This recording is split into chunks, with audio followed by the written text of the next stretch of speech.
History class 11 के second chapter that means atomic structure के quantum number पर based कुछ सम्स पर डिस्कस करने जा रहे हैं, जिसका पार्ट ए हमने ऑलरेडी अपलोड किया है और उसके पार्ट बी को अभी हम लोग यहाँ देखेंगे, जो कि काफ़ी इम्पॉर्टेंट हैं। और मैं नहीं समझता कि अभी भी इसमें जितने क्वेश्चंस दिए गए हैं उसके बाहर से कोई क्वेश्चंस आपको पूछा जाए, इसलिए शुरू से अंत तक इसको ज़रूर स्टडी करें और साथ में हमारे साथ आप भी कॉपी कलम लेके बैठ जाएं, ठीक है। और अभी तक इस चैनल को आपने सब्सक्राइब नहीं किया है तो सब्सक्राइब भी कर लें और अपने दोस्तों को भी इस चैनल के बारे में बताएं, ठीक है।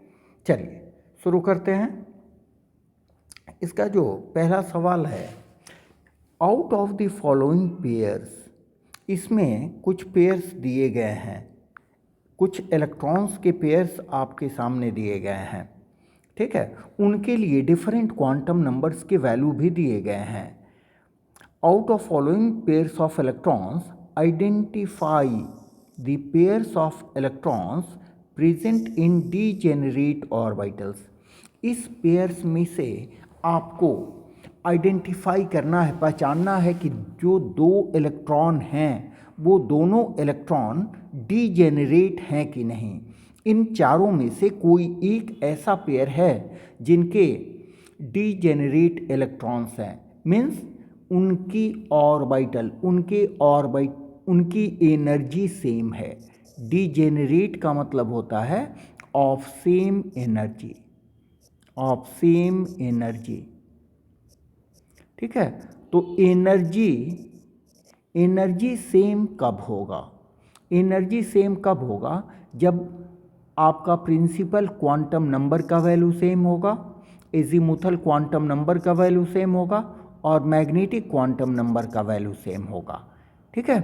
मेनली प्रिंसिपल क्वांटम नंबर और एजीमुथल क्वांटम नंबर का वैल्यू सेम होगा तो मोस्ट प्रोबेबली वो जो दो ऑर्बिटल्स होंगे वो सिमिलर एनर्जी के होंगे, दैट मीन्स डीजेनरेट ऑर्बिटल्स होंगे। तो इसमें जितने भी वैल्यूज़ दिए गए हैं आप सबसे पहले सेलेक्ट करो कि n और l का वैल्यू किन में सेम है। यहाँ देखिए, फर्स्ट में 3 और 2 है डिफरेंट, सेकेंड में 3 और 1 है, थर्ड में 4 और 1 है एंड 3 एंड 1 है। यहाँ फोर्थ में देखें कि n का वैल्यू 3, l का वैल्यू 2, m का वैल्यू भी 2, मीन्स 100% डीजेनरेट ऑर्बिटल की तरफ इंडिकेट कर रहा है। देखें आप, इन दोनों जो इलेक्ट्रॉन हैं मीन्स दोनों ऑर्बिटल के लिए n, l और m तीनों के वैल्यू सेम हैं, आप देख सकते हो इनको, ठीक है। इसका मतलब कि ये जो पेयर होगा ये डीजेनरेट ऑर्बिटल्स के पेयर होंगे, डीजेनरेट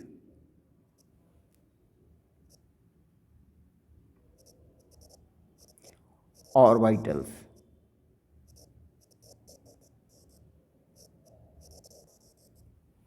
ठीक है। चलिए, तो करेक्ट ऑप्शन होगा 4। चलते हैं नेक्स्ट प्रॉब्लम की ओर। Which of the following set of quantum numbers are correct. इनमें आपके सामने 4 सेट्स ऑफ क्वांटम नंबर दिए गए हैं, आपको बताना है कि कौन सा क्वांटम नंबर का कौन सा सेट यहाँ पर सही है। तो यहाँ देखिए, दिस इज n, यहाँ पर principal quantum number, azimuthal quantum number और magnetic quantum number, 3 quantum number के आपके सामने वैल्यूज़ दिए गए हैं, ठीक है। 3 क्वांटम नंबर्स के वैल्यूज़ दिए गए हैं। यहाँ देखें, n का वैल्यू 1 है और l का वैल्यू भी 1 है। तो बच्चा लोग आप ये समझो कि जब n का वैल्यू 1 होगा तो l का वैल्यू क्या होता है, 0 to n-1, तो ये हो जाएगा 0 to 1 माइनस 1, तो ये भी तो 0 हो जाएगा ना, मीन्स इसका वैल्यू हो जाएगा 0, L का वैल्यू हो जाएगा 0, यहाँ पर L का वैल्यू दिया गया है 1, दिस इज रॉन्ग ऑप्शन। दूसरे पर देखते हैं, N का वैल्यू दिया गया है, N का वैल्यू दिया गया है 2 और L का वैल्यू 1, सही है, यहाँ 2 माइनस 1 तो 1 आएगा। इसमें आपको करेक्ट ऑप्शन निकालना है, यहाँ 1 आएगा तो यहाँ +1 हो सकता है, ठीक है। चलिए अब इसमें देखें, L का वैल्यू 3 और N का वैल्यू, प्रिंसिपल क्वांटम नंबर का वैल्यू यहाँ पर 3 है और एजीमुथल क्वांटम नंबर का वैल्यू 2 है, ठीक है।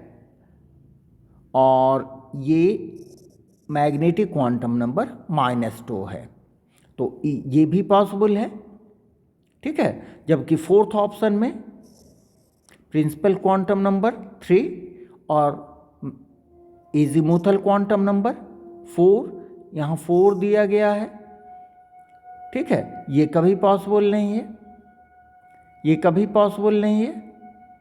इसका मतलब कि करेक्ट ऑप्शन आपका इसमें क्या हो सकता है, इसमें करेक्ट ऑप्शन आपका क्या हो सकता है, यहाँ पर n = 3 तो L = 4, ये तो कभी नहीं हो सकता है। यहाँ पर करेक्ट ऑप्शन आपका हो सकता है B एंड C।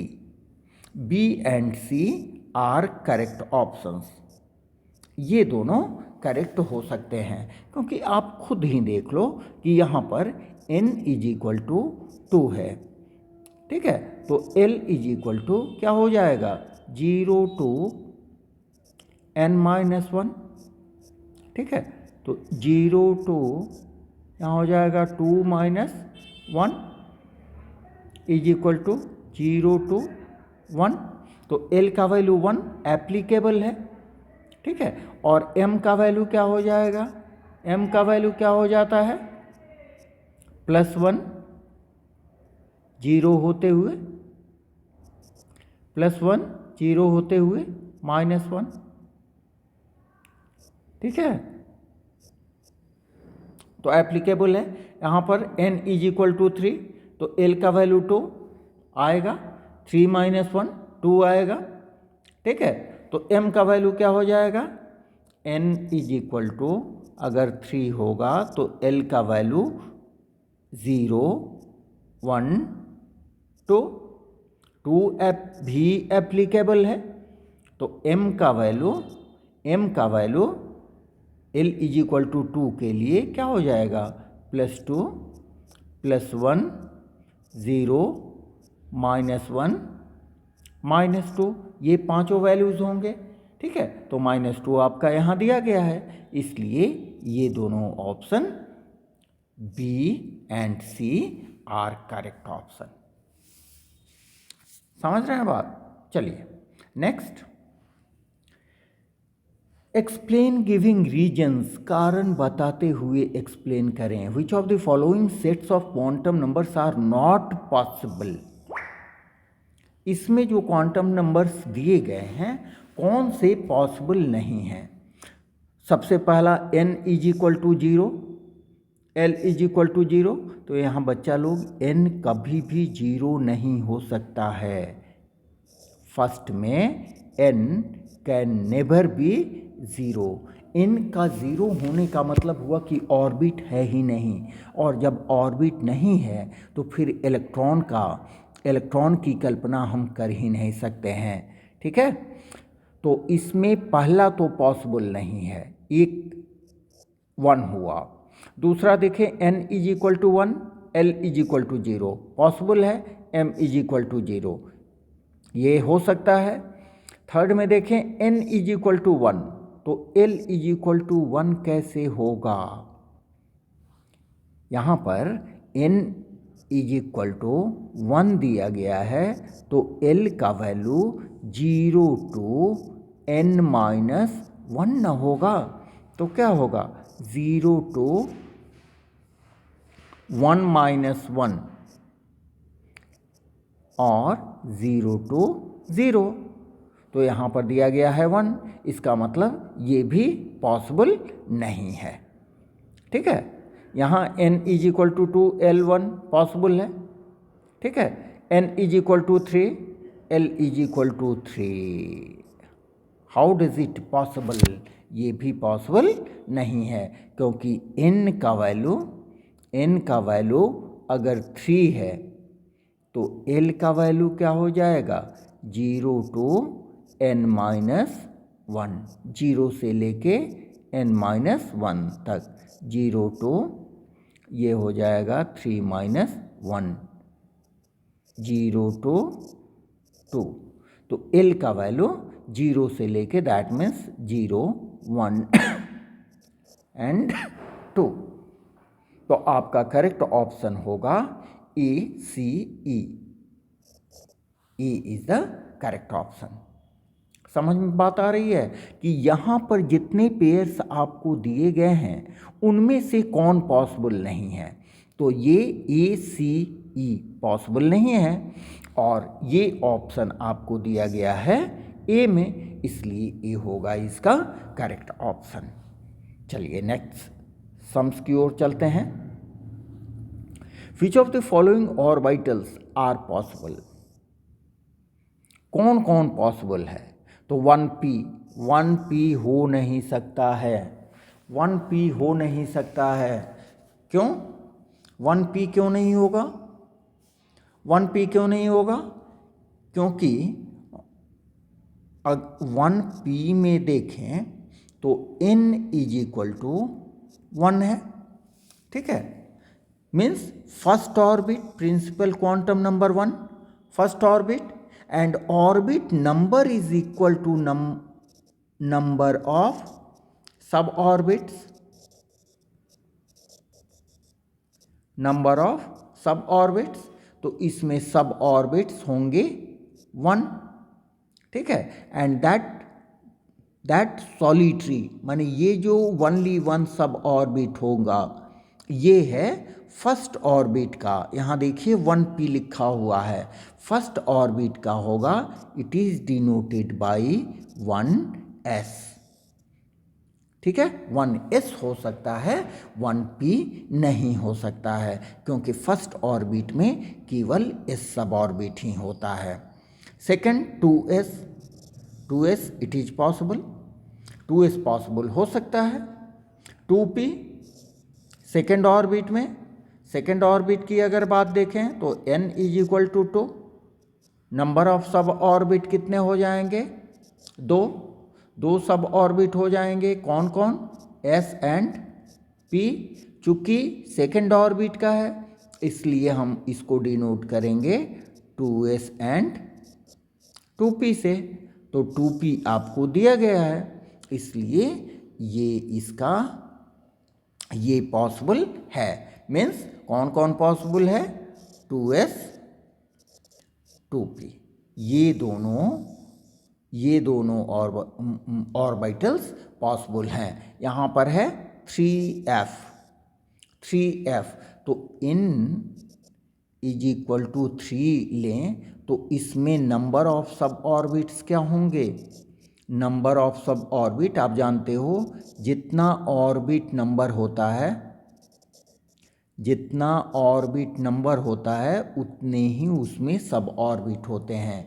तो ऑर्बिट नंबर यहाँ पर 3 है तो उसमें सब ऑर्बिट भी 3 ही होंगे। कौन कौन होंगे ये होंगे s, p और d।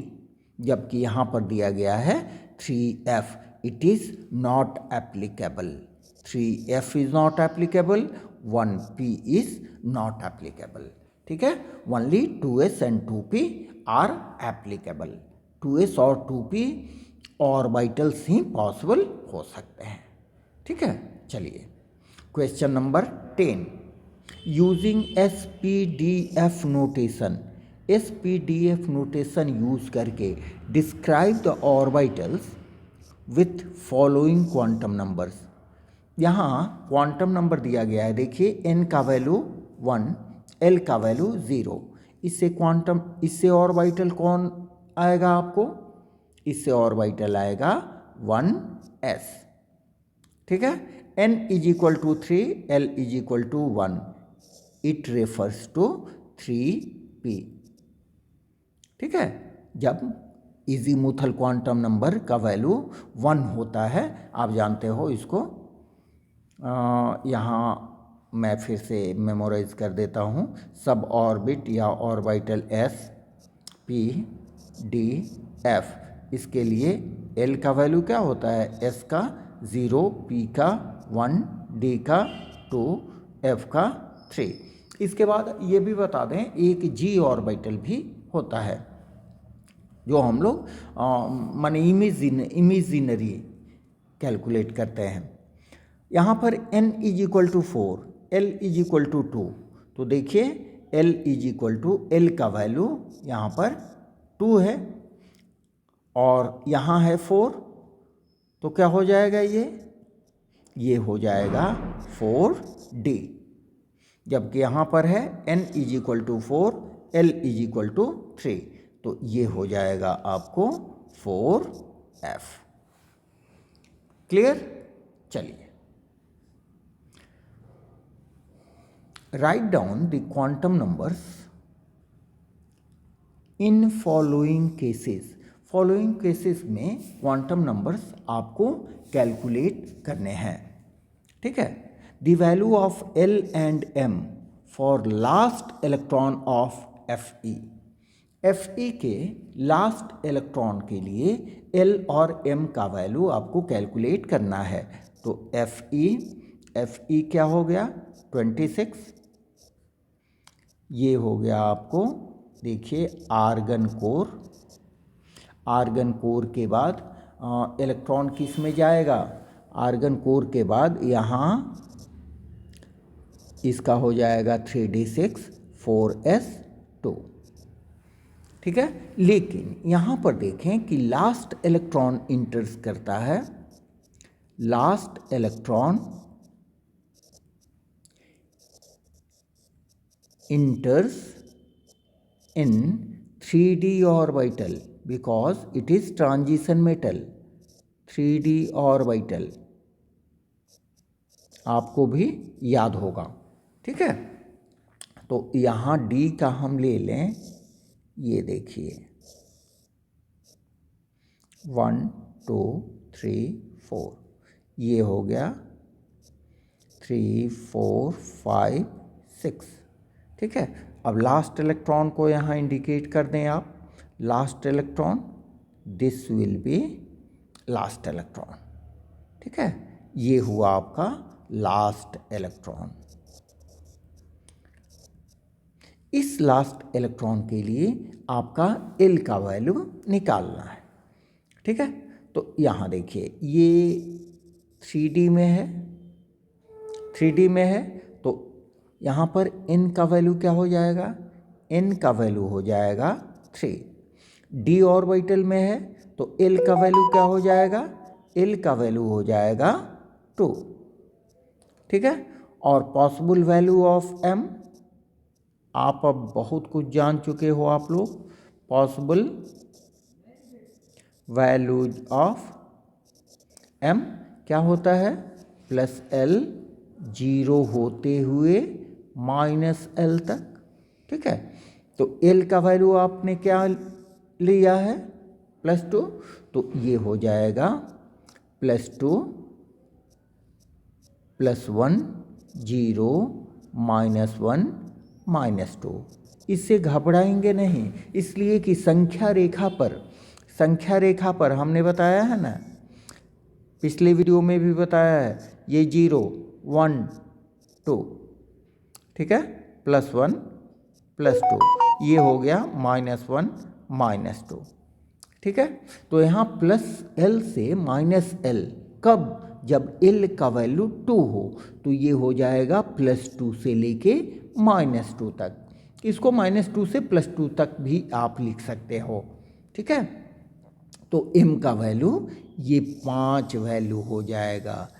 जिसके लिए आप टोटल वैल्यू भी कैलकुलेट करके कंफर्म कर सकते हैं। इसका टोटल वैल्यू कैसे निकाला जाता है? टोटल वैल्यूज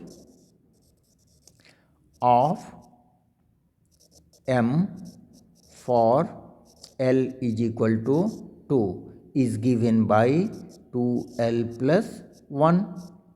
L का वैल्यू है 2, तो 2 into 2 plus 1 is equal to 5। देखिए टोटल वैल्यू 5 आया। यहाँ पर देखें +2 +1 0 -1 -2, ये टोटल 5 वैल्यू आपको आए। ठीक है, चलिए ये आपका क्लियर हुआ। B, the value of m for 11th electron of magnesium. Magnesium का 11th इलेक्ट्रॉन। अब यहाँ सबसे पहली बात है कि ये हुआ आपका magnesium. Magnesium 1s2 2s2 2p6 3s2, it is magnesium. 3s2 को बॉक्स डायग्राम में आप ऐसे लिख सकते हो। ठीक है, तो यहाँ तक हो गए 10। 10 के बाद दिस इज 11th। ये देखें, दूसरे कलर देख लें इसको। इसमें ये हुआ आपका 11वां इलेक्ट्रॉन। आपसे क्या पूछा जा रहा है? This is 11th electron. 11th electron, तो 11th इलेक्ट्रॉन कौन हुआ? ये हुआ 11th इलेक्ट्रॉन। 11वां इलेक्ट्रॉन के लिए m का वैल्यू आपसे पूछा जा रहा है। ठीक है, तो यहाँ पर देखें 3s2 है। इसका मतलब कि n का वैल्यू आपको क्या आ गया? 3। n का वैल्यू 3, तो l का वैल्यू क्या आ गया? l का value 0 to n-1 is equal to 0 to 3-1 is equal to 0 to 2। बिल्कुल जीरो लेवल से हम बता रहे हैं। ठीक है, मीन्स कि L का वैल्यू आपको आ गया 0 से लेके 2 तक। संख्या रेखा पर देखें, नंबर लाइन पर, तो ये हो गया 0 1 एंड 2। अब तीनों केसेस में थोड़ा लंबा हो जाएगा। तीनों केसेस में m का वैल्यू आप निकालो। जब L इज इक्वल टू 0, तो m इज इक्वल टू क्या हो जाएगा? इस फॉर्मूला पर यहाँ पर देखें L इज इक्वल टू 0 है, तो यहाँ टोटल हो जाएगा m is also 0। L is equal to 1 है, तो पॉसिबल वैल्यूज ऑफ m क्या हो जाएगा? +1 0 होते हुए -1 तक। समझे? और यहाँ पर 3s s में है L इज इक्वल टू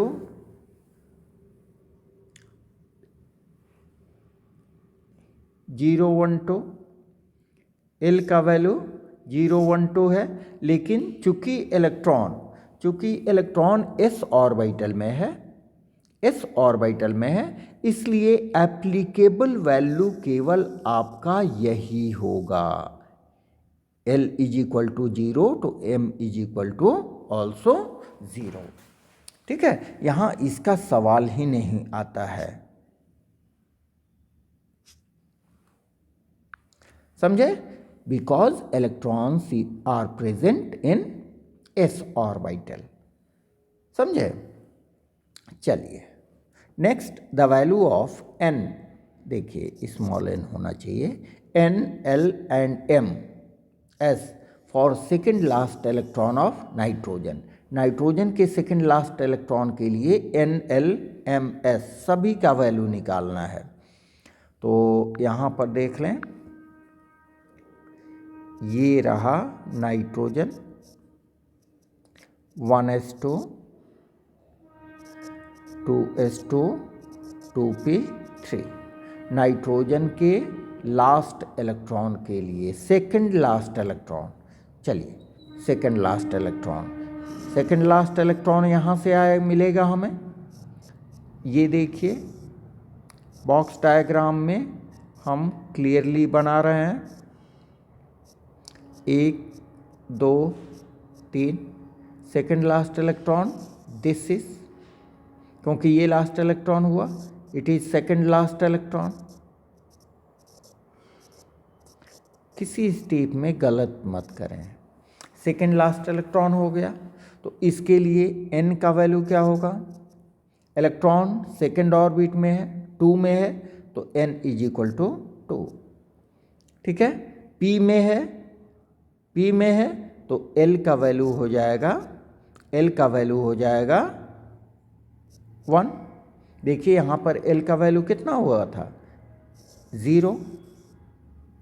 ठीक है, इसलिए m का वैल्यू 0, ये होगा नहीं।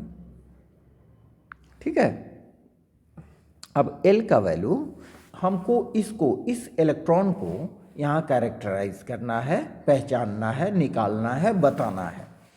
ठीक है, तो m का पॉसिबल वैल्यू क्या हो जाएगा, l का वैल्यू है 1 तो m का वैल्यू क्या हो जाएगा, +1 0 -1। ये किसके लिए होता है, बॉक्स डायग्राम में समझे।